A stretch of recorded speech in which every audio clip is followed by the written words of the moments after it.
There are few childhood memories as sweet and carefree as those spent playing video games.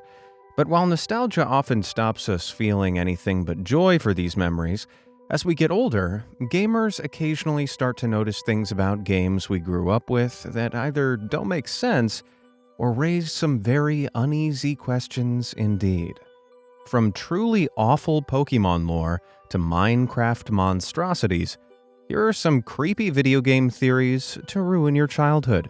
Oh, and I promise, there's none about an entire game just being a comatose dream. What am I, an amateur?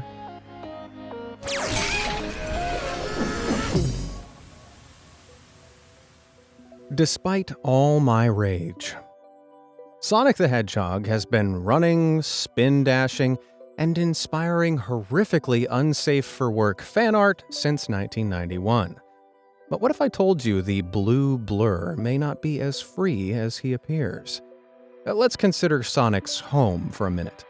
While the world of every platformer is a little contrived, Sonic's takes it to a whole new level. Pun intended. There are loop-de-loops and corkscrews that would never form naturally, existing solely to be dashed through at breakneck speeds. Additionally, Sonic's world is full of things designed to help him: springs, dash pads, moving platforms, and power-ups. And considering Sonic's world is depicted as natural and green, with the villainous Eggman acting as the only industrial force present, it makes sense that Eggman was responsible for placing all those non-natural devices and structures in Sonic's world. But why would he create tools to help his nemesis? Well, what is Sonic? He's a hedgehog. Not technically a rodent, but a species that's lumped in with rodents like rats and guinea pigs. And you'll notice these animals are often kept as pets. That's right. This theory posits that the grand hero Sonic the Hedgehog is little more than a pet in a cage. While all the springs, loops, dash pads, and moving platforms don't make sense as natural occurrences, they do make sense as exercise machines, like elaborate hamster wheels for Sonic to run around on. Sure, there are enemies and traps in the level to avoid, but Eggman also gave Sonic a way of gaining more lives. Not really the actions of someone who wants Sonic out of the picture, huh? With that said, I dread to think how high Eggman's pet insurance premiums must be. Atomic Terror. Pokemon is a more realistic franchise than we give it credit for. And no, I don't just mean because my mom threw me out of the house when I was 12 years old, too. I mean the setting. Each Pokemon game's region is broadly based on a different area of the real world. Sword and Shield were a look at the UK through a Poke lens, whereas Tropical Sun and Moon were based on Hawaii. Now, the Black and White games are set in the Unova region, which is based on the American state of New York. In these games, players can catch the legendary Pokemon Victini, which fans theorize may symbolize something pretty dark. Victini's Pokedex entry refers to it as the Victory Pokemon, and states that its body contains a huge amount of power that could erupt at any moment. To reinforce this idea, Victini learns a lot of explosion-themed moves like Incinerate, Inferno, and Final Gambit. This has led many to theorize that Victini represents an atomic bomb. In the United States, VJ Day marks the day Japan surrendered after the USA dropped 2 atomic bombs on the country, effectively ending their conflict in the Second World War. The V in VJ Day, of course, stands for victory. Victini is also a psychic fire type, which, if you had to assign elements to an atomic bomb, seems pretty accurate. On top of that, in-game you catch Victini in a place called Liberty Garden, which, outside of catching it in a McDonald's, is just about the most American thing I can think of. But that's not all. Remember how I mentioned each Pokemon game was based on a different area of the world? Well, Ruby and Sapphire's Hoenn setting is based on Japan's Kyushu region. which is where Nagasaki is located. If you head to where Nagasaki might be roughly on the map, you find an enormous underground bunker built to protect people from a cataclysmic event. And what's outside that bunker? Barren wasteland, like the aftermath of an atomic explosion. Don't worry though, because Victini is safe and secure in the rational, mature lands of your 12-year-old protagonist. Oh jeez, please think twice about throwing that Pokeball. Creepy pigs. During my time immersed in the rich, creative world of Minecraft, I've been unfortunate enough to interact with the nasty creepers from time to time. And no, I don't mean my weird uncle Danny, who always invites me to join a game with him at 2 a.m. I mean these guys. The tall, green, frightening weirdos with an awful propensity to explode and destroy all my hard work. Did you know, though, that many in the Minecraft community reckon these terrifying bombers actually have a rather quaint origin? This is the humble pig, and many speculate that these sweet and lovable creatures evolved into the monstrous creepers that the community fears today. But it's not as far-fetched as it sounds. For starters, the game already has pigmen in it. So we know at some point in time the humble pig arrived at a branching evolutionary path. And despite being dangerous, creepers also tend to live in herds, much like pigs. They're also frequently found in caves which contain mushrooms, and in the real world, pigs are regularly used to sniff out truffles. The other location they're often found, forests, hints at why they evolved to be tall and green, to eat fruit from trees and blend into their surroundings. There's even a meta level to this theory, as creepers initially came about when the game's creator, Notch, was messing around with a pig model and ended up elongating and changing the color. Loving the new, freaky design, he decided to implement the abomination into the game. But, why do they explode? Well, like many farm animals, pigs produce a lot of methane, if you know what I mean. So much so that some farms have even started harnessing that methane as a fuel source. So when a creeper runs towards you and explodes, you may not be going up in a ball of flames so much as a ball of farts. Man, as if getting smoked by these things wasn't bad enough already. What do you think? Does this theory hold water, or am I full of hot air? Let me know down in the comments below, and be sure to like and subscribe for even more scarring speculations. Speaking of which, what have we got next? Hungry, hungry hauntings. Across all cultures, humanity has been haunted by the notion that there may be something dark, horrific, and unknowable beyond mortality. And according to Pokemon, it's cuddly pets. Ghost-type Pokemon have been a series staple since the first game was released in 1996. They're spooky, deadly apparitions that can't be hit by normal-type attacks, which has led many fans to ask, if ghost Pokemon are so ghostly, how is it possible to catch them at all? Why don't they just disappear or phase through the Pokeball? Well, what if I told you that ghost Pokemon, much like the villains in every 2010s blockbuster, all plan on getting caught? That's right, these innocent-looking creatures are actually devious puppet masters, and their ultimate goal is to capture human souls. For example, the description of the balloon ghost Pokemon Drifloon states that it tries to lure children into grabbing onto it, only then to float away with them, never to be seen again. Next, consider the wonderfully named Palossand. How could this ghost ground-type guy be evil? He's a pile of sand that's your pal. Well, this morbid Pokédex entry informs us that just under his friendly surface, there's a mass of bones left over from the people whose life he's drained. If you need even more damning evidence, take a look at Lampent, whose Pokédex entry outright states it hangs around hospitals waiting for people to pass on so it can use their souls as fuel for its fire. Whoa, these lovable ghost Pokemon aren't our pals, they're our predators. This is why they allow themselves to get caught, because a young, energetic Pokemon trainer is an irresistible meal to them. So they stick around, slowly draining their loving owner's soul. And considering they're already dead, they can afford to take their time and savor the buffet. Well, as we established in the last part of this series, people do eat Pokemon, so it only seems fair that they eat us too. It's a who? In my opinion, there's no hero greater than Mario. He's rescued damsels in distress, toppled evil kings, traveled all over the world, and has even gone to space twice. Not bad for someone who still lists their occupation as plumber.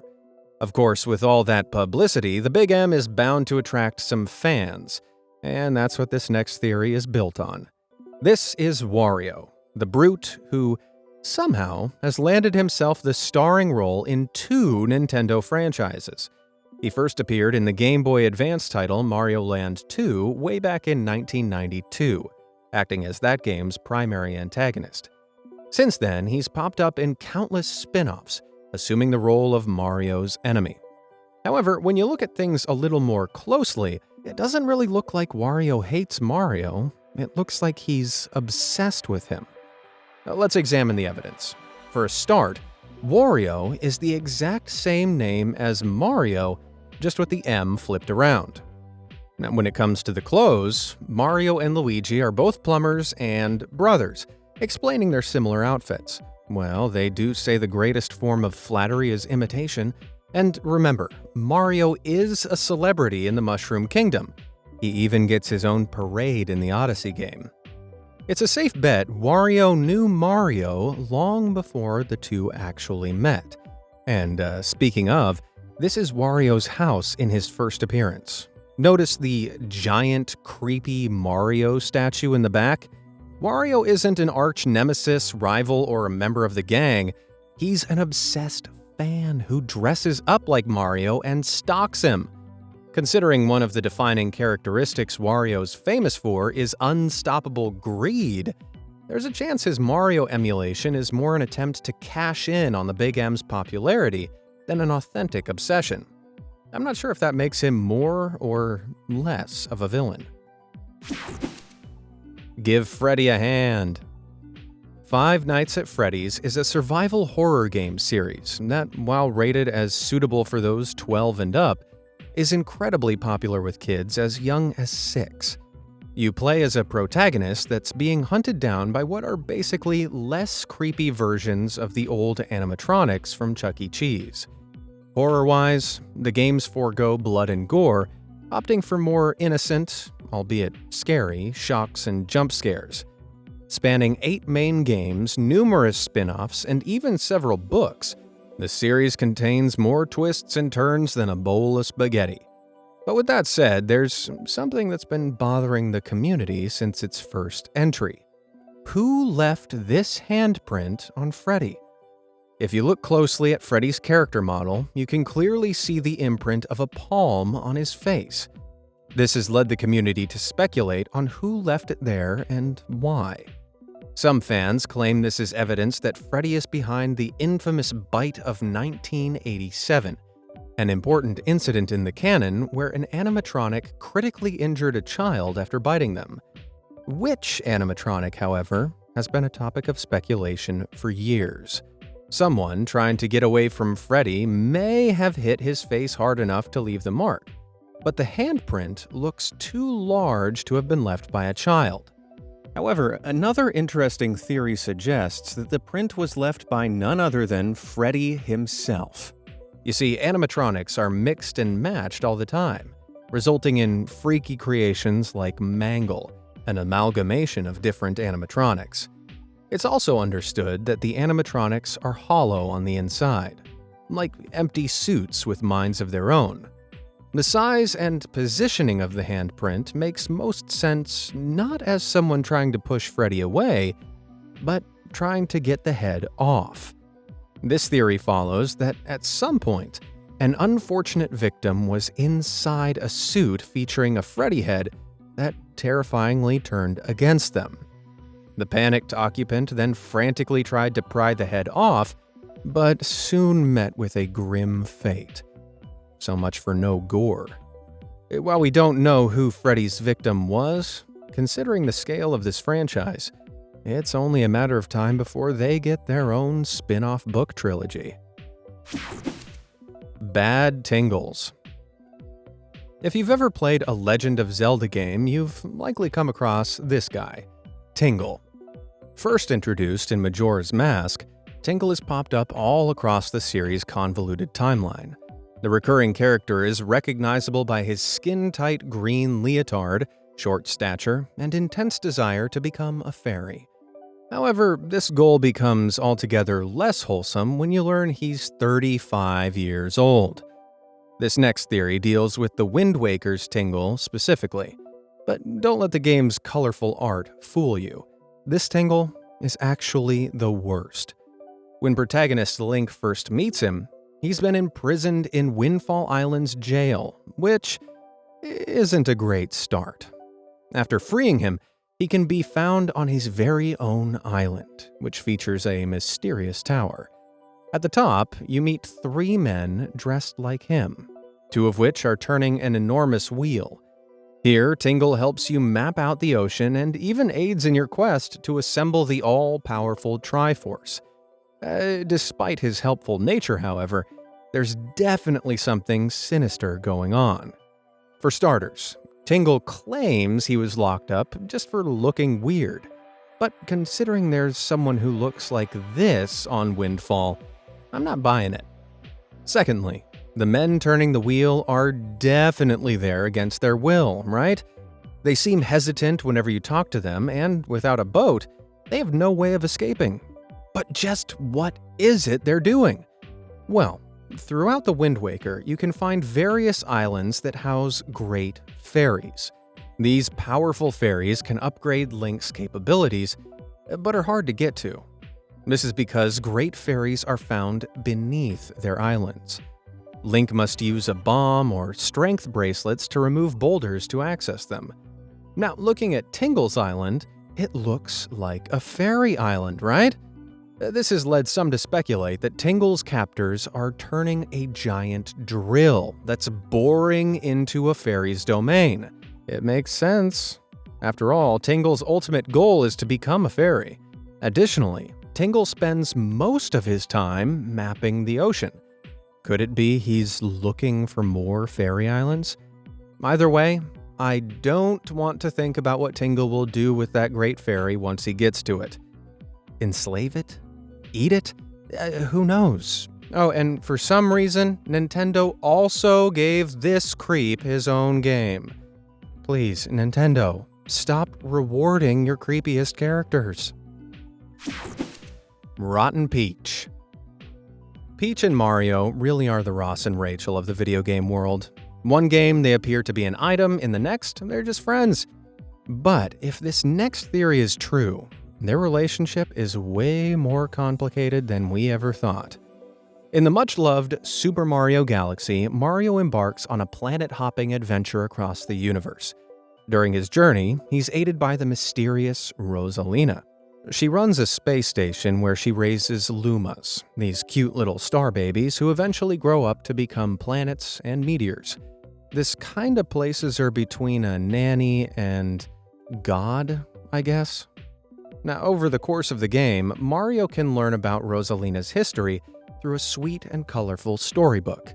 The story informs us that when Rosalina was a little girl, she got whisked off into space, eventually building the space station with the Lumas.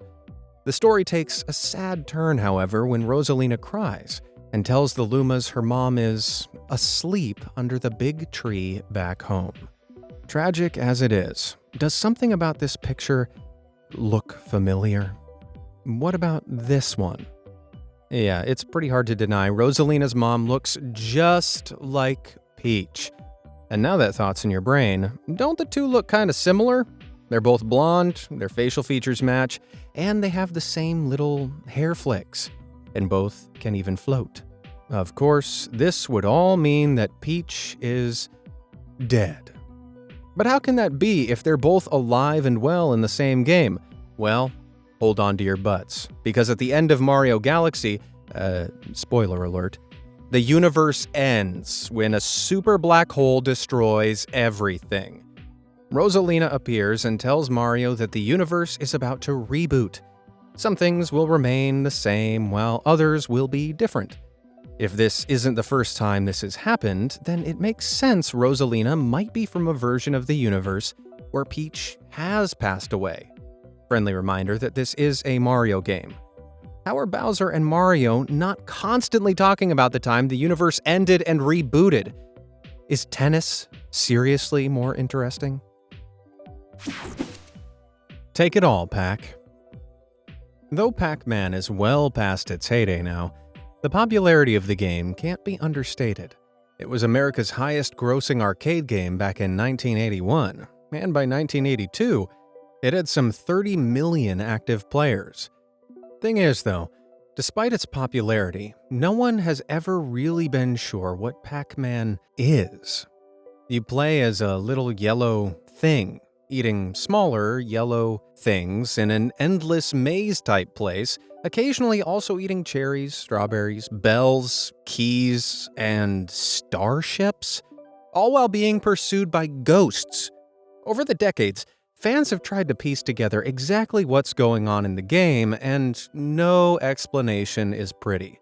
For starters, the entire goal of the game is to eat as many pellets as possible, which could represent pills, potentially anti-anxiety or antidepressants, which Pac-Man is addicted to. Cherries are also symbols commonly employed in slot machines, which, if you're running with the substance addiction theme, makes a lot of sense. The strange environment Pac-Man navigates represents his own psyche, confusing and maze-like due to his addictions. Finally, the metaphorical implications of being pursued by ghosts are pretty hard to ignore. These ghosts could represent any number of things: unrealized dreams, past relationships, guilt. And it's only when Pac-Man eats enough pills he becomes invincible and is able to silence them, albeit briefly. Ugh, dark. A number of other theories use this one as a basic framework. One piece of art from Travis Pitts interprets Pac-Man as a 1976 cosmonaut named Nikolai Peckman, who witnessed his 4 comrades perish during a mission. Suffering from survivor's guilt, he finds a box of emergency sedatives and is soon haunted and hunted by hallucinations of his fallen comrades. Of course, more literal readings of the game are no less disturbing. One theory posits that the maze Pac-Man is navigating is actually some kind of nest, and that the pellets he's devouring are eggs. Rather than cruel spirits, this paints the ghosts as horrified creatures, desperately trying to save their unborn babies. So wait, that makes Pac-Man the villain?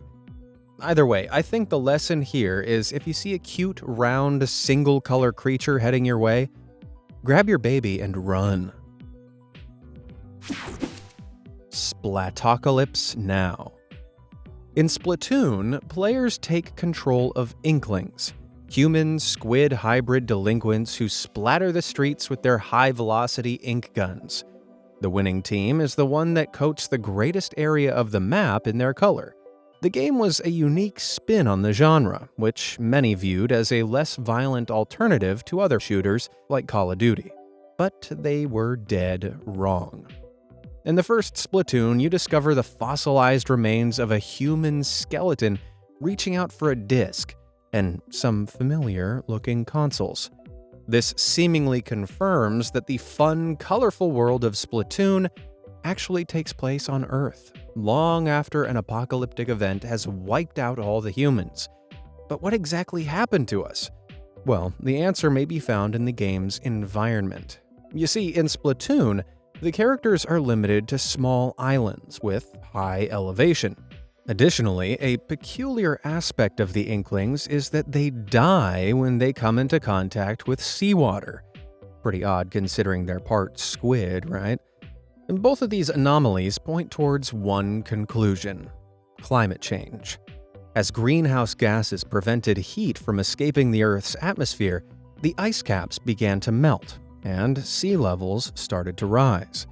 This explains the islands and vast oceans, but also the water death. This is because as sea levels rise in real life, they also become warmer and more acidic, thus less hospitable to ocean life.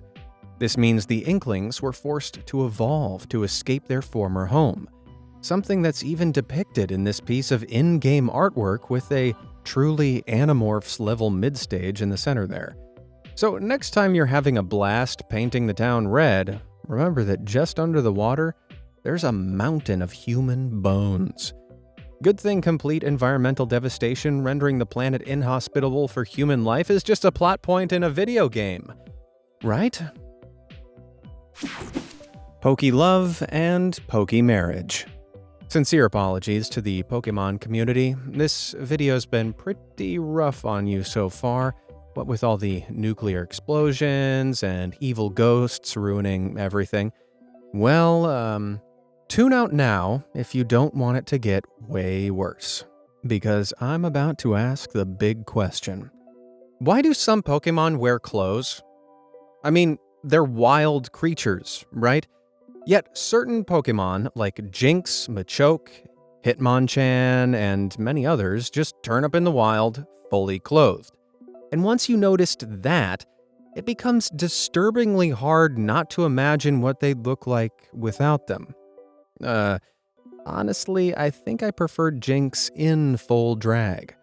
Well, as unsettling as this question may be, the potential answer is even worse. In the original Japanese translation for Pokemon Diamond and Pearl, the player can find a history book called Sinnoh Folk Stories 3. It informs the reader that there was a period in history where people used to marry Pokemon. No, I'm not making this up. According to the book, this was normal, as people didn't really see the difference between humans and Pokemon. Yeah, apparently there's no difference between a dude and a sentient two-headed floating ice cream that's forced to be a battle slave. It's a match made in heaven. The English translation of the game wisely changed this line to indicate that humans and Pokemon used to eat together at the same table. So how does this relate to clothing? Well, you notice most of the Pokemon that wear clothes tend to be more on the human side. Bipedal, 2 arms, you get the drill. Well, what if these Pokemon look and act more like people because, well, they're part people? If those Pokemon-human marriages resulted in children, it makes sense the Pokekids would be somewhere between a person and a more cartoony wild Pokemon. A lot of these more human-looking Pokemon tend to have baby and child-themed first evolutionary stages too. Smoochum is the baby stage of Jinx, Elekid of Electabuzz, Magby of Magma, and Tyrogue of the Hitmon family. Look, I gave you fair warning about this one. Don't be mad at me if you never look at a cloister the same way again. Woo! How are your fun childhood gaming memories doing after all those creepy theories? Do you know any more scarring ones I missed out? Let me know down in the comments below, and hey, who knows? Maybe they'll make it into the next part of this series. Until next time, thanks for watching.